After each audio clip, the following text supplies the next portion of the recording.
Hi guys, how are you doing today? So today I'm going to answer another very important question people ask me a lot. And the question is, should I leave my current job and go into tech? So I'll try to answer that question the best way I can. If you want to know if you can leave your current job and go into tech in 2024, I would like to ask you a few questions to know if you're ready. The first question I'm going to ask you is, are you ready to make the sacrifice?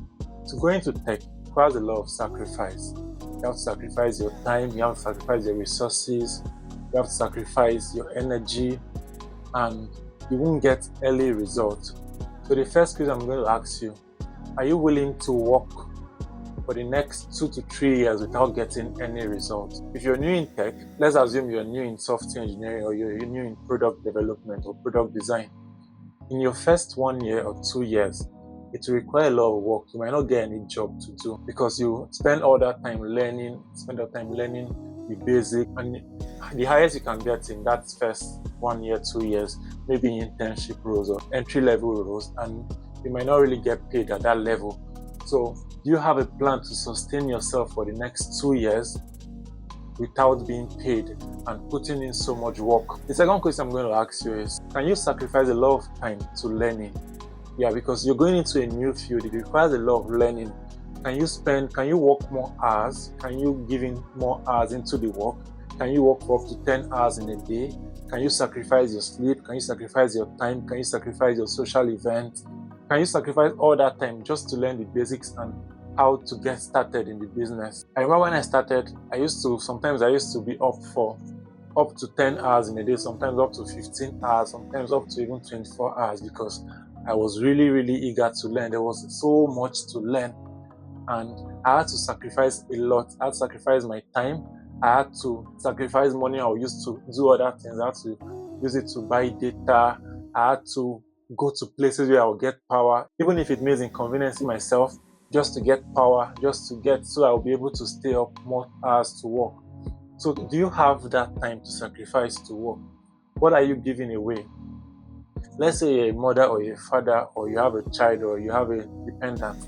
Can you sacrifice so much time because your children will need your time, your family will need your time, your friends will need your time? Can you cut short and maximize your time and invest more time into learning? Because if you want to scale in tech, you have to give a lot of time into learning. You have to put a lot of time in, a lot of effort, a lot of resources. You would spend so much on resources. Even if you're learning on free platforms like YouTube or Lynda or Code Academy, you will still need to download resources, and these resources are not they are very heavy. You spend a lot of data, you spend a lot of power. Let's say your laptop doesn't last very long. You need to be online all through. You need to be practicing. You need to be uploading your files to the server. So it requires a lot of resources. So are you willing to sacrifice a lot of resources to learn? That's one question I'll ask you. So the first question is, can you sacrifice the time into learning the basics? The second question is, do you have the resources to put into it? Because if you're leaving your current job, perhaps it might cut your resources short. So if you don't have enough savings to carry you all through that period, because like I said, you might not get a job in your first year, you might not get a job in your second year, because you have to put all this time learning. When I started learning programming, I didn't get any job in my first year. I got my first gig in my second year of learning, and the pay was very small, but I took the job because I needed the experience. I needed to put something out there.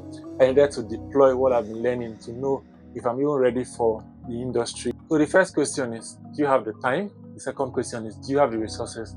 The third question is, do you have the passion for this? Because I think that's one very major factor that will help you stay in the industry. So if you don't have passion for tech or you don't have passion for programming or on all this, and you're focused on just the money, you want to work remotely, you want to earn in dollars, you want to have luxury of time and have multiple jobs remotely. If you don't have passion, you will not be able to learn enough. You will not be able to have the patience, because the passion that you have will help you build the patience, will help you build the stability, will help you build the endurance.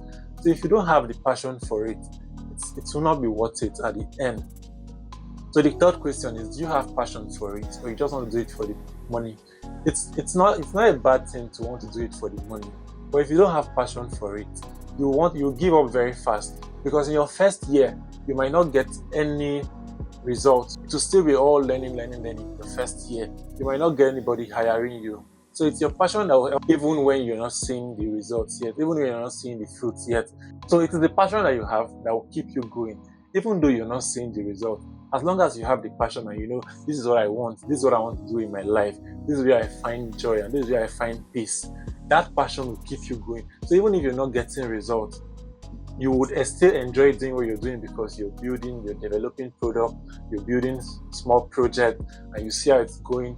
You might not make profit, but you have this inner peace because you are where you want to be. The fourth question I'll ask you is, do you have another source of income that will keep you going, that will sustain you all through the period of learning? So let's say you're no more with your parents, or you're not with any sibling, and you're staying alone, and maybe you even have a family, and you want to leave your current job to do tech. Do you have a source of income that is passive, that will keep you going all through the period of learning and developing your skills?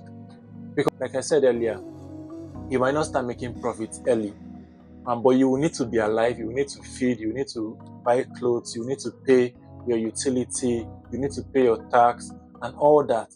How do you want to sustain yourself while you're learning? If you don't have a source of passive income that is giving you little profits while you're learning, it will be very, very hard for you, because you will feel discouraged when you're not getting any result and you don't have any source of income to help you pay the bills. So before you go into tech, before you leave your full job and go into tech, I would advise that you invest in a form of passive income. In the previous video, I shared a few side hustles you can do while you're doing tech that will keep you going. I will attach the video to this so you can go and watch the kind of jobs you can do while you're learning tech before you get your first paid gig. So it's very important that you have a source of income that is passive, that won't take so much of your time, because you need your whole time for learning, you need your whole time for building.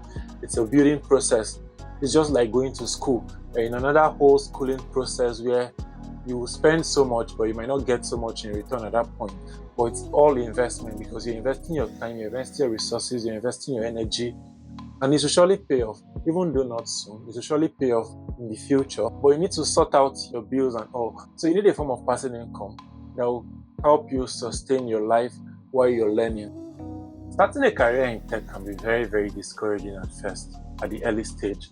That is why you need to answer some of these questions to know if you're really, really in for this, and to know if this is what you really want to do. That's why I talk about passion. If you don't have the passion for it, you won't have the staying power. It's a passion that will actually build your staying power, because there are sometimes you want to give up, there are sometimes you want to quit because you feel like you're not moving forward.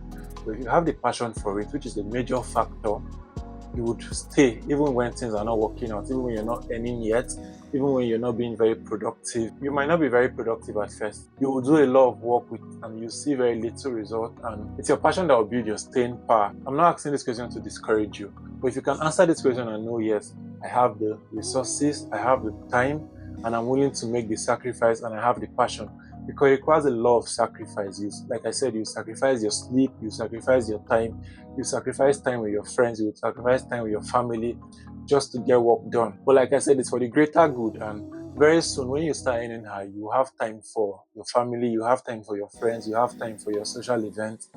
But at that initial stage, it can be very, very, very taxing. So you have to build the staying power. You have to sacrifice a lot of resources. Once you're able to answer the question of, do I have the time, you have the resources, and you have the passion, and you have the drive, then you're ready for tech.